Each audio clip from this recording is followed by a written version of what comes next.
পাকিস্তানের বিপক্ষে সিরিজের ঠিক আগ মুহূর্তে এবার দারুণ একটা সুখবর পেল বাংলাদেশ ক্রিকেট দল। বলা চলে 3 ম্যাচের সিরিজের আগে ভাগ্য খুলে গেল টাইগার ক্রিকেটারদের। জানিয়ে এখন বেশ স্বস্তিতে টাইগার বোলাররা।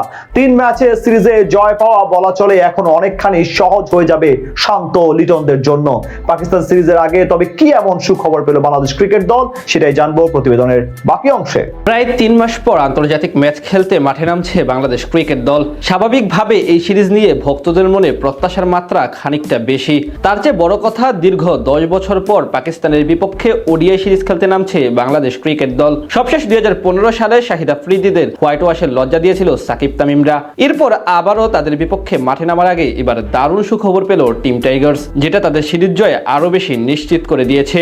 সবশেষ 2 মাসে বেশ কঠিন সময় পার করেছে টাইগার ক্রিকেট প্রেমীরা। তবে এবার সেই সবকে পেছনে ফেলে সামনে এগিয়ে যাওয়ার পালা। পাকিস্তানের বিপক্ষে সেই সিরিজের আগেই পেল মন ভালো করার মতো সংবাদ।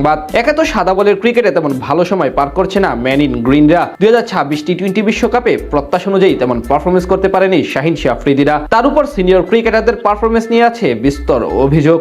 আত্মবিশ্বাস কিংবা দলীয় পরিস্থিতি সব দিক থেকে এই সিরিজে এগিয়ে থাকবে লাল সবুজের প্রতিনিধিরা। তার উপর এবার এলো আরো বড় মন ভালো করার মতো সংবাদ। পাকিস্তান সিরিজে নেই তাদের অন্যতম গুরুত্বপূর্ণ 2 ব্যাটার বাবর আজম এবং ফখর জামান। যেই সংবাদ এখন বড় স্বস্তির কারণ টাইগার বোলারদের জন্য।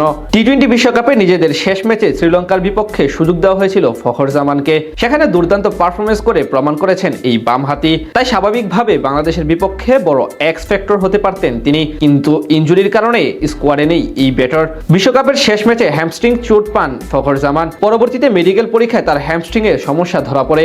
বাংলাদেশের বিপক্ষে সিরিজ শুরুর আগে পূর্ণ ফিটনেসে ফিরতে তাকে এখন পুনর্বাসন প্রক্রিয়ার মধ্য দিয়ে যেতে হবে। এজন্য ফখর জামানকে লাহোরের ন্যাশনাল ক্রিকেট একাডেমিতে পুনর্বাসন কার্যক্রম শুরু করতে হয়েছে, যার কারণে তিনি মিস করবেন এই সিরিজ। সেক্ষেত্রে তার না থাকা নিশ্চিতভাবে বড় সুখবর বাংলাদেশের জন্য।